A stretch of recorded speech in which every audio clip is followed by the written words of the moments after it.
ನಮಸ್ಕಾರ. ಇವತ್ತು ನಾವು ಮಾತಾಡ್ತಾ ಇರೋ ಚಿತ್ರ 2006ರಲ್ಲಿ ಬಿಡುಗಡೆಗೊಂಡ ಜಗ್ಗೇಶ್ ಅವರ 100ನೇ ಚಿತ್ರ. ಗುರುಪ್ರಸಾದ್ ಅವರು ಚೊಚ್ಚಲವಾಗಿ ನಿರ್ದೇಶನ ಮಾಡಿದ ಮಠ. ಈ ಸಿನಿಮಾ ಹಲವಾರು ಕಾರಣಕ್ಕೆ ನಮ್ಗೆ ವಿಶೇಷ ಆಗುತ್ತೆ. ಆಗ ಕನ್ನಡ ಚಿತ್ರರಂಗದಲ್ಲಿ ಲಾಂಗು ಮಚ್ಚುಗಳ ಅಬ್ರ ಇತ್ತು. ಲವ್ ಸ್ಟೋರಿಗಳ ಸಿನಿಮಾಗಳು ಸಾಕಷ್ಟು ಬರ್ತಿತ್ತು. ಹೀರೋ ಹೀರೋಯಿನ್ ಓರಿಯೆಂಟೆಡ್ ಸಿನಿಮಾಗಳಂತೂ ಲೆಕ್ಕಕ್ಕಿಲ್ಲದಷ್ಟು ಬರ್ತಿತ್ತು. ಆ ಎಲ್ಲಾ ಬಿರುಗಾಳಿಗಳ ಮಧ್ಯ ತಂಗಾಳಿ ತರ ಬಂದಿದ್ದು ಈ ಮಠ ಸಿನಿಮಾ. ಇದು ಯಾವುದೇ ಒಂದು ಗಾಂಧಿನಗರದ ಸೂತ್ರನೂ ಇಲ್ಲದೆ ಮಾಡಿದಂತಹ ಚಿತ್ರ. ಆ ರೀತಿ ಮಾಡಿದ್ರು ಕೂಡ ಈ ಚಿತ್ರ ಬಹಳ ವಿಭಿನ್ನವಾಗುತ್ತೆ ಮತ್ತು ವಿಭಿನ್ನವಾದ ಕತೆ ಮತ್ತು ನಿರೂಪಣೆಯಿಂದನೇ ಗೆದ್ದಂತ ಸಿನಿಮಾ ಇದು. ಈ ಸಿನಿಮಾದಲ್ಲಿ ಪ್ರತಿಯೊಂದು ಸನ್ನಿವೇಶನೂ ಒಂದಲ್ಲ ಒಂದು ತರ ನಮ್ಮ ಮನಸ್ಸನ್ನ ಮುಟ್ಟುತ್ತೆ.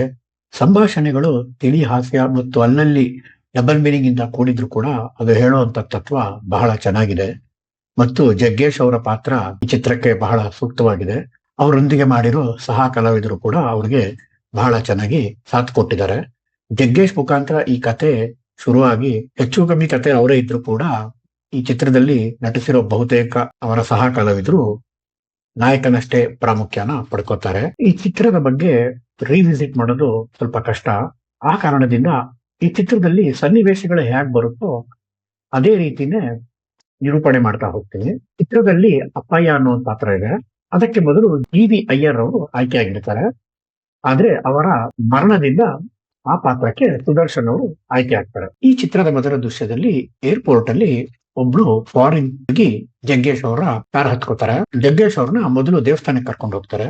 ಅಲ್ಲಿ ಜಗ್ಗೇಶ್ ಅವರು ದೇವ್ರನ್ನ ಕೇಳ್ಕೊತಾರೆ, ನೀನೇನಾದ್ರು ಪ್ರತ್ಯಕ್ಷ ಆದ್ರೆ ಅನ್ನದ ರೂಪದಲ್ಲಿ ಅಥವಾ ಕೆಲಸದ ರೂಪದಲ್ಲಿ ಪ್ರತ್ಯಕ್ಷ ಆಗುವಂತ. ಈ ಡೈಲಾಗು ಬಹುಶಃ ಎಲ್ರಿಗೂ ಅನ್ವಯ ಆಗುತ್ತೆ. ಅನ್ನ ಮತ್ತೆ ಕೆಲಸ ಅನ್ನೋದು ಪ್ರತಿಯೊಬ್ಬರಿಗೂ ತುಂಬಾ ಅನಿವಾರ್ಯ ಅನ್ನೋದನ್ನ ಇದರಲ್ಲಿ ತುಂಬಾ ಚೆನ್ನಾಗಿ ಹೇಳಿದ್ದಾರೆ. ಅದಾದ್ಮೇಲೆ ಅವರು ಎಲ್ರಿಗೂ ಒಳ್ಳೇದ್ ಮಾಡು, ನನ್ನಿಂದಾನೇ ಶುರು ಮಾಡು. ಜಗ್ಗೇಶ್ ಅವರ ಸ್ವಭಾವಕ್ಕೆ ತಕ್ಕ ಹಾಗೆ ಒಂದು ತಿಳಿ ಹಾಸ್ಯದ ಸಂಭಾಷಣೆನೂ ಬರುತ್ತೆ. ಈ ಚಿತ್ರದಲ್ಲಿ ನಾಗತಿಹಳ್ಳಿ ಚಂದ್ರಶೇಖರ್ ಅವರು ಕೊಳಲು ಸ್ವಾಮಿ ಪಾತ್ರ ಮಾಡಿರ್ತಾರೆ. ಅವ್ರು ಮಠ ಬಿಟ್ಟು ಹೋಗಿರ್ತಾರೆ. ಆ ಜಾಗಕ್ಕೆ ಹೊಸ ಮಠಾಧೀಶನ್ ತರಬೇಕು ಅಂತ ಇಂಟರ್ವ್ಯೂ ನಡೆಯುತ್ತೆ. ಆ ಇಂಟರ್ವ್ಯೂಗೆ ಅಪ್ಲಿಕೇಶನ್ ಕರೀತಾರೆ. ಆ ಅಪ್ಲಿಕೇಶನ್ ಫಾರ್ಮ್ಯಾಟ್ ಆ ರೀತಿ ಒಂದು ಮಠದಿಂದ ಕಾಲ್ ಬಂದಿತ್ತು ಅಂತ ಒಂದು ಆರ್ಟಿಕಲ್ ಬೇಸ್ ಮಾಡೇ ಕತೆ ಮಾಡಿದ್ದು ಅಂತ ಗುರುಪ್ರಸಾದ್ ಅವರು ಹಲವು ಕಡೆ ಹೇಳ್ಕೊಂಡಿದ್ದಾರೆ. ಆ ಮಠದಲ್ಲಿ ಅಂಧ ಮಕ್ಕಳಿರ್ತಾರೆ. ಆ ಅಂಧ ಮಕ್ಕಳನ್ನ ನೋಡ್ಕೊಳಕ್ಕೆ ಮಠಾಧೀಶರು ಆಯ್ಕೆ ಆಗ್ಬೇಕಾಗಿರುತ್ತೆ. ಸುದರ್ಶನ್ ಅವರು ಒಂದು ಹುಡುಗನ್ನ ಎತ್ಕೊಂಡು ಹೋಗ್ತಾರೆ. ಆ ಹುಡುಗ ಸುದರ್ಶನ್ ಅವ್ರನ್ನ ಕೇಳ್ತಾನೆ, ಗಣೇಶನು ನಂತರನೇ ಕುರುಡಾನ ಅಂತ. ಆಗ ಸುದರ್ಶನ್ ಅವರು, ಹೌದಪ್ಪ ಅವನು ಕುರುಡಾನೆ, ಕಣ್ಬಿಟ್ಟು ನೋಡ್ಬೇಕಷ್ಟೇ ಅಂತ ಹೇಳ್ತಾರೆ. ಅಂದ್ರೆ ದೇವ್ರ ಕಣ್ಬಿಟ್ರೆ ಮಕ್ಕಳಿಗೆ ಕಣ್ ಬರುತ್ತೆ ಅನ್ನೋ ಒಂದು ಇದನ್ನ ತುಂಬಾ ಚೆನ್ನಾಗಿ ಇದ್ರಲ್ಲಿ ಹೇಳಿದ್ದಾರೆ. ಈ ಚಿತ್ರದಲ್ಲಿ ಇನ್ನೊಂದು ಅಂಧ ಜ್ಯೋತಿಷಿ ಪಾತ್ರ ಬರುತ್ತೆ. ಅವರಿಂದಾನು ಸ್ಟಾರ್ಟಿಂಗ್ ಅಲ್ಲೇ ಒಂದು ಒಳ್ಳೆ ಡೈಲಾಗ್ ಬರುತ್ತೆ, ಮಕ್ಕಳನ್ನ ಹಡದೇ ಇರೋರ್ ಬಂಜೆ ಅಲ್ಲ, ಮಕ್ಕಳನ್ನ ಪ್ರೀತಿ ಮಾಡದೇ ಇರೋರ್ ಬಂಜೆ ಅಂತ. ಪ್ರಪಂಚದಲ್ಲಿ ಎಲ್ರು ಕುರುಡಾಗೆ ಜ್ಯೋತಿಷ್ಯ ಹೇಳೋದು ಅನ್ನೋ ಇನ್ನೊಂದು ಅದ್ಭುತವಾದ ಡೈಲಾಗ್ ನ ಹೇಳಿಸಿದ್ದಾರೆ. ಇದಾದ್ಮೇಲೆ ಮಠಾಧೀಶರಾಗಿ ಯಾರ್ಯಾರು ಅಪ್ಲಿಕೇಶನ್ ಹಾಕಿರ್ತಾರೋ ಅವರ ಪಾತ್ರಗಳ ಇಂಟ್ರೊಡಕ್ಷನ್ ಇದೆ. ಅದನ್ನು ತುಂಬಾ ಚೆನ್ನಾಗಿ ತುಂಬಾ ಹಾಸ್ಯಭರಿತವಾಗಿ ಮಾತಾಡಿದ್ದಾರೆ. ತಬಲಾ ನಾಣಿ ಅವರು ವೇಣುಗೋಪಾಲ ನಿಕ್ ನೇಮ್ ಪ್ಯಾಕೆಟ್ ಅಂತ ಹೇಳೋದು, ಆಸಿಫ್ ಫರೂಕ್ ಅವರು ಅವ್ರ ಇಷ್ಟುದ್ದ ಹೆಸರನ್ನ ಹೇಳೋದು ಮತ್ತು Venkatesha from Bengaluru city corporation ಅಂತ ಜಗ್ಗೇಶ್ ಅವರು ಹೇಳೋದು ನಮ್ಮನ್ನ ಒಂಥರ ಹಾಸ್ಯದ ಮೂಡ್ಗೆ ಸಿನಿಮಾ ಸೆಟ್ ಮಾಡುತ್ತೆ. ಈ ಚಿತ್ರದಲ್ಲಿ ಪಾತ್ರಗಳ ಪರಿಚಯ ತುಂಬಾ ವಿಭಿನ್ನವಾಗಿದೆ. ತಬಲಾ ನಾಣಿ ಅವರ ಪಾತ್ರ ಪರಿಚಯ ಇರ್ಬೋದು. ಅವರು ಮನೆಯಲ್ಲಿ ಎಲ್ಲಾ ತರ ಸಪೋರ್ಟ್ ಇತ್ತು ನಂಗೆ ಅಂತ ಹೇಳ್ತಾರೆ. ಆದ್ರೆ ಇಷ್ಟೆಲ್ಲ ಐಭೋಗ ಬಿಟ್ಟು ಯಾಕೆ ಬಂದೆ ಅಂದಾಗ ಒಂದಿನ ನಾವು ನೋಡ್ಕೊಳ್ಳಿಲ್ಲ ಅಂತ ಅವರ ಅಸಲಿ ಕತೆ ಹೇಳ್ತಾರೆ. ಆಸಿಫ್ ಫರೂಕ್ ಅವರ ಇಂಟ್ರೊಡಕ್ಷನ್ ಇರ್ಬೋದು, ಒಂದು ಕಾಲದಲ್ಲಿ ನಾನು ದೊಡ್ಡ ರೌಡಿ ಆಗಿದ್ದೆ ಅಂತ ಹೇಳೋದಿರ್ಬೋದು. ಚಿಂತಾಮಣಿ ಪಾತ್ರ ಮಾಡಿರೋ ಸುಧೀರ್ ಅವ್ರು ಇರ್ಬೋದು, ಅವ್ರ ಇಂಟ್ರೊಡಕ್ಷನ್ ತುಂಬಾ ಚೆನ್ನಾಗಿದೆ. ಬಿನಾದವ್ರ ಅವರ ಸತ್ಯ ಹರಿಶ್ಚಂದ್ರ ಕಥೆನು ತುಂಬಾ ಚೆನ್ನಾಗಿದೆ. ಅವ್ರು ಹೇಳೋ ಡೈಲಾಗು, ಬಾಳ್ ಕೊಟ್ಮೇಲೆ ಆ ಬಾಳ್ಗೊಂದು ಅರ್ಥ ಕೊಡ್ಬೇಕಲ್ಲ, ಅರ್ಥನೇ ನಾನು ಅನ್ನೋ ಸಂಭಾಷಣೆ ಬಹಳ ಚೆನ್ನಾಗಿದೆ. ಶಶಿಧರ್ ಭಟ್ ಪಾತ್ರ ಮಾಡಿರೋ ಶಶಿಧರ್ ಭಟ್ ಅವ್ರ ಇಂಟ್ರೊಡಕ್ಷನ್ ಕೂಡ ತುಂಬಾ ಚೆನ್ನಾಗಿದೆ. ಅವರು ಮತ್ತೆ ವಿ ಮನೋಹರ್ ಅವರು ಹೆಣ್ಣು ನೋಡಕ್ ಹೋಗ್ತಾರೆ. ಹೆಣ್ಣು ನೋಡಕ್ಕೆ ಅಷ್ಟು ಚೆನ್ನಾಗಿರಲ್ಲ. ಮನೋಹರ್ ಅವ್ರನ್ನ ಒಪ್ಕೊಂಡು ಇವ್ರನ್ನ ಬೇಡ ಅಂತಾರೆ. ಆಗ ಮನೋಹರ್ ಅವರು ಇವಳೇ ಒಪ್ಕೊಳ್ದಿದ್ರೆ ಇನ್ ಯಾರನ್ನ ಒಪ್ಕೋತಾರೆ ಅಂತ ಅವಮಾನ ಮಾಡೋದ್ರಿಂದ ಮಠಕ್ಕೆ ಬಂದಿರ್ತಾರೆ. ಮಂಡ್ಯ ರಮೇಶ್ ಅವರು ತಾಯಿ ಜೊತೆ ಜಗಳ ಆಡ್ಕೊಂಡು ಮನೆ ಬಿಟ್ಟು ಮಠಕ್ಕೆ ಬಂದಿರ್ತಾರೆ. ಜಗ್ಗೇಶ್ ಅವರು ಗಾಂಧಿನಗರದಲ್ಲಿ ಹೋಟ್ಲಲ್ಲಿದ್ದಾಗ ಒಬ್ಬ ನಿರ್ದೇಶಕನ ಕತೆ ಹೇಳ್ತಾರೆ. ಆ ನಿರ್ದೇಶಕ ಆ ಕಥೆನ ಇವಂದೆ ಅಂತ ಬೇರೆ ನಿರ್ಮಾಪಕರಿಗೆ ಹೇಳಿದಾಗ ಆ ಬೇಜಾರನ್ನ ತಡ್ಕೊಳಕ್ಕಾಗದೆ ಮಠಕ್ಕೆ ಬಂದಿರ್ತಾರೆ.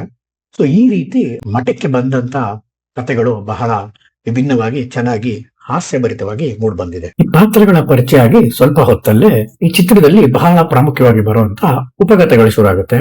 ಜಗ್ಗೇಶ್ ಅವರು ಚಿತ್ರದ ಮಧ್ಯ ಉಪಕಥೆಗಳು ಹೇಳ್ತಾರೆ.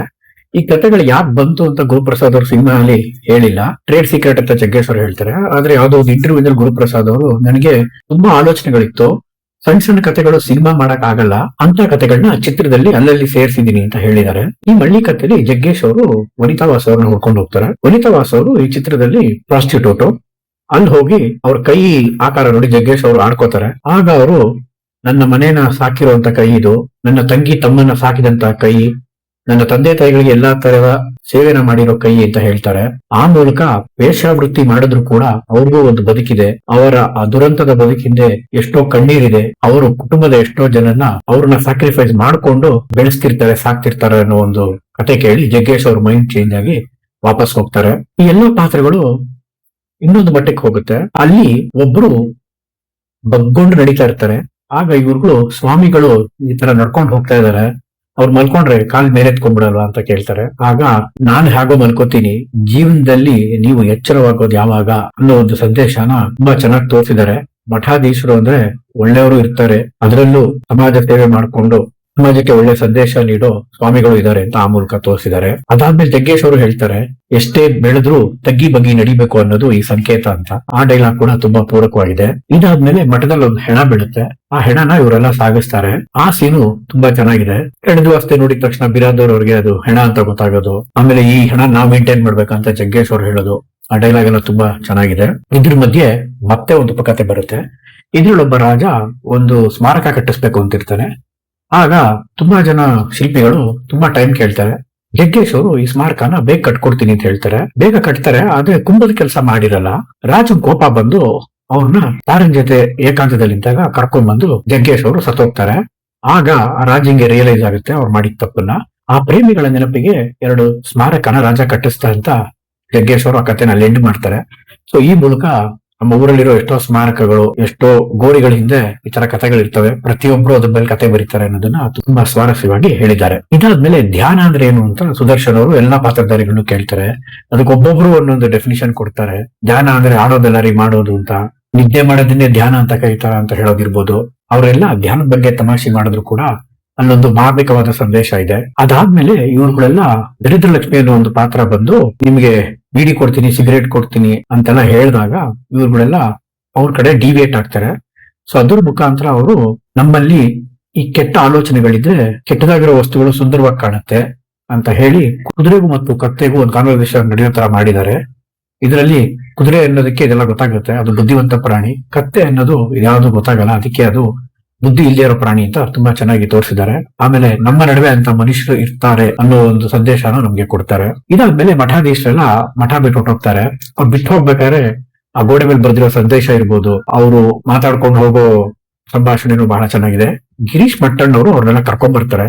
ಅವ್ರು ಕರ್ಕೊಂಡ್ ಬರ್ಬೇಕಾದ್ರೆ ಅವ್ರು ಏನೇನ್ ಮಾಡ್ತಿರ್ತಾರೆ ಅನ್ನೋ ಸನ್ನಿವೇಶಗಳು ತುಂಬಾ ಚೆನ್ನಾಗಿದೆ. ಮಠಕ್ಕೆ ಕರ್ಕೊಂಡ್ಮೇಲೆ ಮತ್ತೆ ಫ್ಯಾಮಿಲಿ ಅವರಿದ್ದಾರೆ, ನಮ್ಮನ್ನ ಕರ್ಕೊಂಡು ಹೋಗ್ತಾರೆ ಅಂತ ಇವರೆಲ್ಲ ಗಲಾಟೆ ಮಾಡ್ತಾರೆ.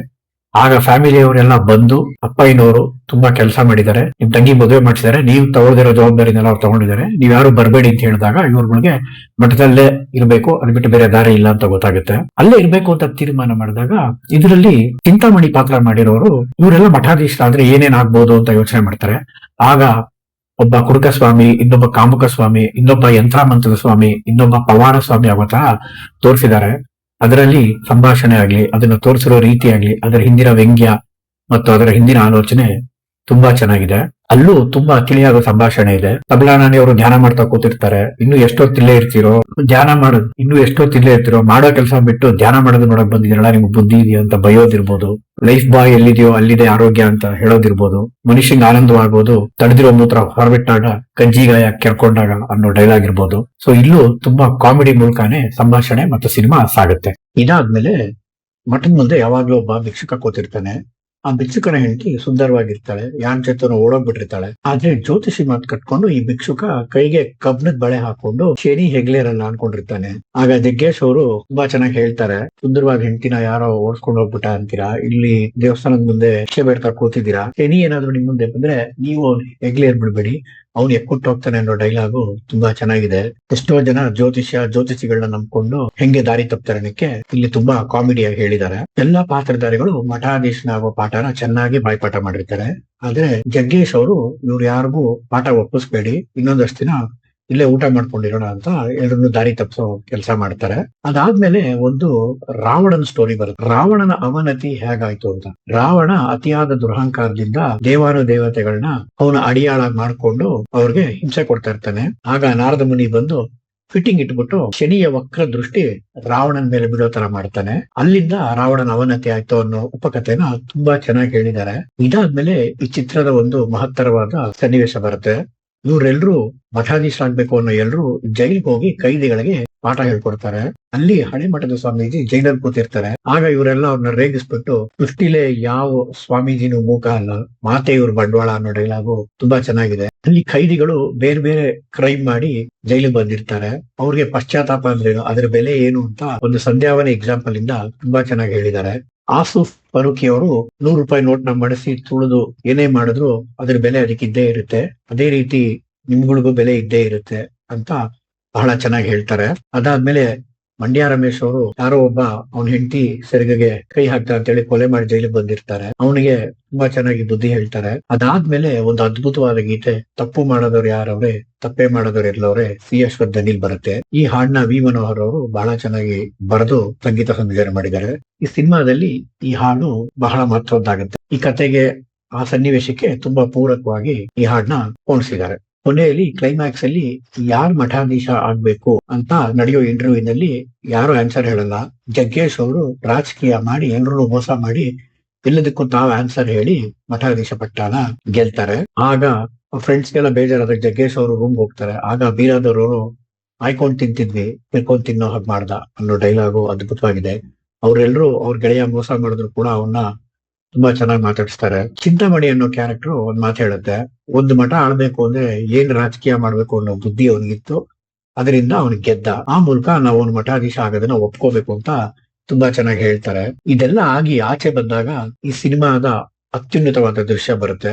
ಆ ಭಿಕ್ಷುಕ ಆ ಭವಿಷ್ಯ ಹೇಳೋಳಿಗೆ ಕೊನೆಗೂ ₹100 ತಂದ್ಕೊಟ್ಬಿಟ್ಟು ₹100 ತಂದ್ಕೊಟ್ಟಿದೀನಿ ನನ್ನ ಭವಿಷ್ಯ ಹೇಳು ಅಂತ ಕೇಳ್ತಾನೆ. ಆಗ ದಿನಾ ಕಷ್ಟಪಟ್ಟು ದುಡಿ, ಇದೇ ತರ ₹100 ತಗೊಂಬ, ನಿನ್ನ ಭವಿಷ್ಯ ಉಜ್ವಲವಾಗುತ್ತೆ, ಅವ್ರವ್ರ ಭವಿಷ್ಯ ಅವ್ರವ್ರ ಕೈಯಲ್ಲೇ ಇರುತ್ತೆ ಅನ್ನೋ ಒಂದು ಅದ್ಭುತವಾದ ಡೈಲಾಗು, ಅದ್ಭುತವಾದ ಮೆಸೇಜು ಬರುತ್ತೆ. ಅದಾದ ಕೂಡ್ಲೆ ಜಗ್ಗೇಶ್ ಅವ್ರಿಗೆ ಸತ್ಯಮೇವ ಜಯತೆ ಹಾಡು ಮೂವಿಂಗ್ ಅಲ್ಲೇ ಪೀಠಾರೋಹಣ ಆಗುತ್ತೆ. ಇನ್ನೇನ್ ಅವ್ರ ಮಠಾಧೀಶ ಆಗ್ಬೇಕು ಅನ್ಬೇಕಾದ್ರೆ ಅವ್ರ ಮನಸ್ಸಾಕ್ಷಿ ಒಪ್ಪೋದಿಲ್ಲ. ಕಾಮ, ಕ್ರೋಧ, ಲೋಭ, ಮೋಹ, ಮದ, ಮಾತ್ಸರ್ಯ ಯಾವನ್ನೂ ಗೆಲ್ದೇ ಇರೋರು ಮಠಾಧೀಶ ಆಗಕ್ ಸಾಧ್ಯ ಇಲ್ಲ. ಅದನ್ನೆಲ್ಲಾ ನಾನು ಮೋಸದಿಂದ ಗೆದ್ದು ಮಠಾಧೀಶ ಆಗಕ್ ಹೋದ್ರೆ ನನ್ನ ಮನಸ್ಸಾಕ್ಷಿ ಒಪ್ತಾ ಇಲ್ಲ, ದಯವಿಟ್ಟು ನನ್ನ ಬಿಟ್ಬಿಡಿ ಅಂತ ಹೇಳಿ ಮಠಾಧೀಶನ ಸ್ಥಾನನ ತ್ಯಜಿಸ್ತಾರೆ. ಹಳೆ ಸ್ವಾಮೀಜಿ ನಾಗತಿಹಳ್ಳಿ ಚಂದ್ರಶೇಖರ್ ಕೊಳಲು ಸ್ವಾಮಿ ಮತ್ತೆ ಮಠಕ್ಕೆ ವಾಪಸ್ ಬಂದು ಮಠದ ಇನ್ಚಾರ್ಜ್ ತಗೋತಾರೆ.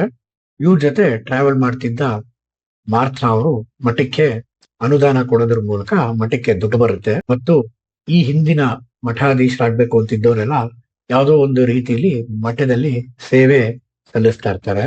ಆ ಮೂಲಕ ಆ ಪಾತ್ರಗಳಿಗೂ ಒಂದು ತಾರ್ಕಿಕ ಅಂತ್ಯ ಕೊಟ್ಟು ಸಿನಿಮಾ ಕ್ಲೈಮ್ಯಾಕ್ಸ್ ಕೂಡ ಅದ್ಭುತವಾಗಿ. ಗುರುಪ್ರಸಾದ್ ಅವರ ಬೆಸ್ಟ್ ಸಿನಿಮಾ ಇದೆ. ಜಗ್ಗೇಶ್ ಅವ್ರಿಗೆ ಮರುಜನ್ಮ ನೀಡಿ ಚಿತ್ರನೂ ಇದೆ. ಇನ್ನಷ್ಟು ಚಿತ್ರಗಳು ಅವ್ರು ನಿರ್ದೇಶಿಸಿದ್ರೆ ಚೆನ್ನಾಗಿರ್ತಿತ್ತು. ಆದ್ರೆ ಈ ಚಿತ್ರ ಎಂದೆಂದಿಗೂ ಅಮರ. ಈ ಮೂಲಕ ಗುರುಪ್ರಸಾದ್ ಅವ್ರನ್ನ ನೆನೆಸ್ಕೊಂಡು ವಿಡಿಯೋನ ಮುಗಿಸ್ತಾ ಇದೀವಿ. ಈ ವಿಡಿಯೋ ಇಷ್ಟ ಆದ್ರೆ ಲೈಕ್ ಮಾಡಿ. ಇದೇ ತರ ವಿಡಿಯೋ ಇಷ್ಟ ಪಡೋರಾದ್ರೆ ಚಾನಲ್ಗೆ ಸಬ್ಸ್ಕ್ರೈಬ್ ಮಾಡ್ಕೊಳ್ಳಿ.